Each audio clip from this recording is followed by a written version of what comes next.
اے بلال اگر تم اذان نہیں دو گے تو اس سے اللہ کے رسول کو تکلیف ہوگی، اللہ کے رسول ناراض ہو جائیں گے۔ اتنا فرمانا تھا۔ حضرت بلال حبشی نے فرمایا اگر ایسا معاملہ ہے کہ اذان نہ دینے سے اللہ کے رسول ناراض ہو جائیں گے تو آج بلال اذان دے گا چاہے جو ہو جائے۔ حضرت بلال نے اذان دی۔ اب جب اذان دی نا صاحب، جب اشہد ان محمد رسول اللہ پہ پہنچے نا صاحب، تاریخ بتاتی ہے حضرت بلال حبشی تقریباً 11 مرتبہ بے ہوش ہوئے۔ ہوش آتا پھر اذان شروع کرتی، پھر سرکار کی یاد آتی، پھر بے ہوش، پھر اذان۔ آج تو اشہد ان محمد رسول اللہ آ جائے، ہاتھ اٹھا کے چھوٹنے کو گوارا نہیں، بستر چھوڑنے کو گوارا نہیں، گھر چھوڑنے کو گوارا نہیں، مگر بلال کو دیکھو وہ تو زندگی کو چھوڑ رہے ہیں، نبی نہیں ہے۔ 11 دفعہ بے ہوش ہوئے، اس کے بعد ہوش آیا، آپ نے اذان کو مکمل کیا، نماز ہوئی۔ نماز حضرت ابوبکر صدیق نے پڑھائی۔ رفتہ رفتہ حضور کا جب انتقال ہو گیا صاحب، تو جانتے ہو جب حضور کا انتقال ہو گیا 3 دنوں تک بلال حبشی نے کچھ نہیں کھایا، اور اس کے بعد حضرت ابوبکر سے فرمایا مجھے اجازت دے دو میں شام جاؤں گا۔ حضرت بلال چلے گئے اور سرکار کی یاد میں خوب روتے خوب روتے خوب روتے۔ ایک وقت ایسا آیا آپ نے اپنی بیوی سے کہا آج میں روزے سے رہوں گا، سرکار میرے خواب میں آئے تھے اور کہا ہے بلال مجھے یاد کر رہے ہو، میں تمہیں یاد کر رہا ہوں، تم آج روزہ رکھ لو، سہری اپنے بیوی کے گھر کرنا، اور افطار آؤ یہ جنت میں دسترخوان تمہارے لیے سجا رکھا ہے۔ حضرت بلال فرماتے ہیں اے میری شریک حیات آج تو رونا میرے انتقال کے بعد، کیونکہ یہ رونا اس کے لیے ہے جس کے لیے قیمتی سرمایہ چھوٹے، جس کے لیے زمین چھوٹے ہو روئے، جس کے لیے اولاد چھوٹے ہو روئے، جس کے لیے بیوی چھوٹے ہو روئے، جس کے لیے زمین چھوٹے ہو روئے، جس کے لیے متاع و مال چھوٹے ہو روئے، مگر میرے لیے زمین سے زیادہ قیمتی اللہ کے رسول، مال سے قیمتی اللہ کے رسول، سرمایہ سے قیمتی اللہ کے رسول، بیوی سے قیمتی اللہ کے رسول۔ تو اے بلال نے کہا میری بیوی اب مجھے رونا نہیں ہے، اب مجھے جانے دے۔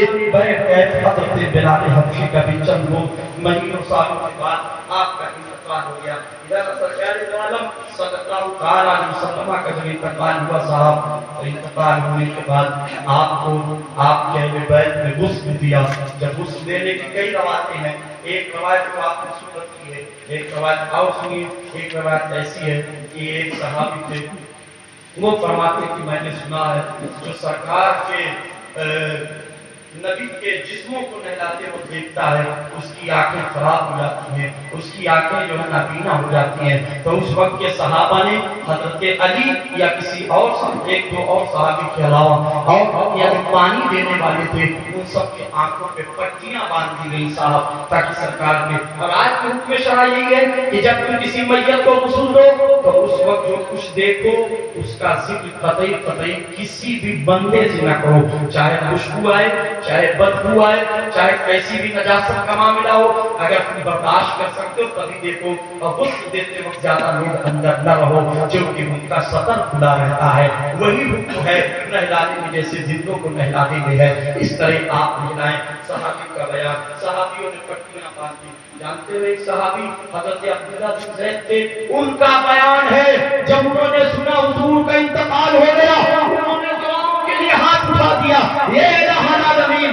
مجھے تو نابینا کر دے، اب میں ان آنکھوں سے کچھ نہیں دیکھنا چاہتا جن آنکھوں سے اللہ کے رسول کو دیکھا ہے۔ اللہ نے ان کی دعا کو قبول کر لیا، ان کی آنکھوں کی بینائی چلی گئی، اب بغیر دیکھے وہ چلنے لگے۔ پھر آپ نے فرمایا اے میرے اللہ میری کانوں کی سماعت کو بہرا کر دے، تاکہ اللہ کے رسول کی آواز کو سنتا تھا، اس لیے مجھے یہ کان کی ضرورت تھی، اب مجھے اس کان کی بھی ضرورت نہیں ہے۔ آپ ذرا سوچو مسلمانوں، اس صحابی کا عقیدہ دیکھو، اگر نبی کی بات نہ سنے یہ کان تو کان میری بہری ہو جائے، آنکھ اگر نبی کو نہ دیکھے تو میری آنکھ اندھی ہو جائے، مگر والے تمہارے اور ہمارے آنکھ اور کان کا کیا کہنا؟ چغل خوریاں یہ کان سن رہی ہے، وہ کان ترازیاں یہ کان سن رہی ہے، ہوٹھوں پہ بد زبانیاں یہ زبان کر رہے ہیں، آنکھوں کی آنکھوں سے آواز کی خوراک کر رہے ہیں۔ ایسے صحابہ کی چاہت ہوتی تھی اگر میری آنکھ دیکھے تو فقط نظر مصطفیٰ کو دیکھے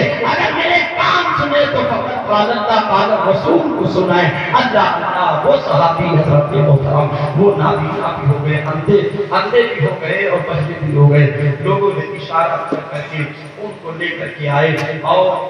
مار کر کے پوچھا کہ آخر ایسا کیسے ہو گیا تب آپ نے بتایا میں نے خود دعا کیا اللہ سے رو کر یہ دعا مانگی ہے بہر گئے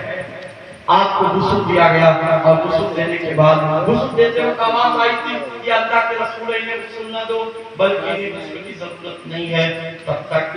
پھر تھوڑی دیر ٹھہرے آپس میں بحث ہونے لگی آپس میں سنید کا سلسلہ ہوا پھر کہا گیا نا اذان نا ان کو غسل دیا جائے گا تب تک پھر آواز آئی نہیں اللہ کے رسول کو غسل دو اب وہ دوسرا آواز دینے والا کون بعد میں پتا چلا پہلے جو آواز دے رہا تھا وہ شیطان تھا جو صحابہ کو بھی نہیں چھوڑ رہا تھا صحابہ کو بھی بہکا رہا تھا ہم اور آپ کیا ہے صاحب جب صحابہ کو وہ چاہتا تھا بہکانا تو ہم اور آپ کیا ہے صاحب جو شیطانوں سے بچنے کی کوشش نہیں کر رہے ہیں حضرات محترم پھر دوسرا جو گیا تھا وہ ایک جنات تھا اس نے شیطان کو بھگایا اور کہا کہ میری اذان دو نہیں ان کو غسل دو غسل دیا گیا کفن دیا گیا اس کے بعد جنازہ پڑھا گیا پہلے فرشتے آئے پھر صحابہ گئے پھر گئے صحابہ گئے پھر آپ کے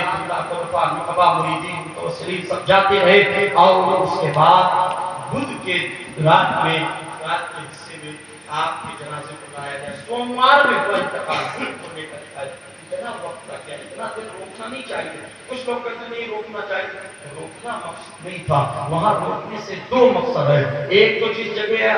حضرت عائشہ کا حجرہ تھا وہ جگہ چھوٹی تھی اور اسی کی قبر بھی بننا تھا اس کو بھی کھودا جا رہا تھا اور اسی میں جنازہ بھی رکھا ہوا تھا اور لوگ جا رہے تھے بمشکل تو 3-4 لوگ جا پاتے تھے ایک وقت میں 4 لوگ جا پاتے تھے معاملہ یہ تھا لوگ جاتے جاتے اتنا ہو گیا اور ایک اور مقصد تھا عقیدے کا جو لوگ کہتے نبی مر کے مٹی میں مل گئے میرے آقا کے جنازہ شریف جب رکھا رہ گیا تقریباً 3 سے 4 دنوں تک تاریخ عالم کے صحابہ گواہ ہے میرے سرکار کے چہرے میں کوئی تبدیلی نہیں آئی بدن میں کوئی تبدیلی نہیں آئی پتہ یہ چلا کہ تو زندہ ہے بندہ تو زندہ ہے بندہ میری چشم عالم سے چھپ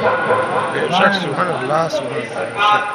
ایمانہ ہے آپ کے جنازہ شریف کو آپ کے قبر میں اٹھایا اور اس میں حضرت قسم بن زید تھے اور بھی صحابی تھے حضرات محترم حضرت قسم کا بیان ہے جب آخری وقت میں نکلا تو نکلتے وقت میں نے دیکھا کہ سرکار کی زبان ناز ہل رہی میں قریب گیا قریب جا کر کے دیکھا رب امتی زبان سے نکل رہا ہے اللہ اللہ مردہ کبھی بولتا نہیں ہے صاحب زندہ بولتا ہے اور یہی تو عقیدہ ہے سنت ہے کہ میرا نبی کل بھی زندہ آج بھی زندہ صبح قیامت تک زندہ اور جو ہوئے مانے مردہ قیامت تک کے لیے وہ ہو گیا مردہ میرے سرکار کے جسد اطہر کو رکھا گیا اور دیکھیے آخری وقت میں امت کو یاد رکھا ہم اولاد بھی صاحب نبی کو یاد نہیں کرتے مگر نبی وہ ہے جو معراج پر جائیں تو یاد کریں عبادت میں جائیں تو یاد کریں اللہ کی بارگاہ میں جائیں تو یاد کریں انتقال کا ہو جائے تب بھی یاد کریں اب اس کے بعد سرکار کا روزہ بنا آپ ذرا سوچیے مسلمانوں مگر جب سرکار کے روح کو فرشتوں نے نکالا تھا نا تو فرشتہ آیا تھا جبریل نے کہا تھا حضور اگر آپ اجازت دیں تو ورنہ نہیں تو حضرت آقا کریم نے فرمایا اجازت ہے پھر ملک آئے اور روح کو نکالا لے کر کے گئے پروردگار عالم کی بارگاہ میں اے میرے مولا جب میں لوگوں کی روح کو قبض کرتا ہوں تو میں اعلی علیین میں رکھتا ہوں اب اس روح کو کہاں رکھوں اللہ نے فرمایا اس جگہ رکھو جہاں کسی کا قدم نہ بس بولو محبت سے بولو جہاں کسی کا قدم نہ پڑا ہو اللہ کے رسول کہ روح مبارک وہ فرشتہ لے کر کے گیا کہاں لے جاتا ہے زمین میں تو انسان کا قدم ہے آسمان میں تو نبی کا قدم ہے پہلے میں نبی کا قدم معراج کی رات دیکھو نا شب اسرا میں سبحان الذی اسرا بيده ليلا من المسجد الحرام الى المسجد الاقصى الذي باركنا حوله لنريه من آياتنا 15 پارہ کی پہلی آیت کریمہ ہے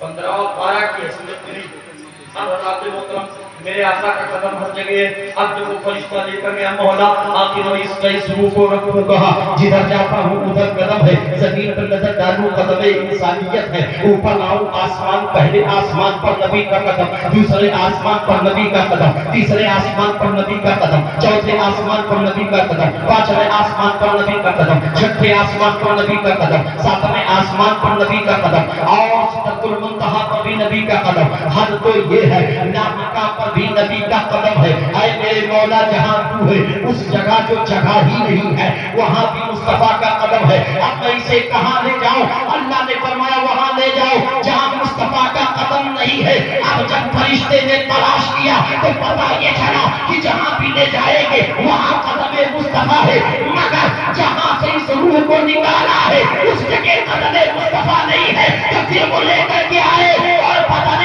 مصطفیٰ میں روح مصطفیٰ کو ڈال دیا. تو بھائی کے امام بول پڑے تو زندہ ہے ورنہ, تو زندہ ہے ورنہ میری چشم عالم سے چھپ جا. سبحان اللہ سبحان اللہ. میرے سرکار صاحب جن کا انتقال ہو گیا, مثال ایک ہو گیا.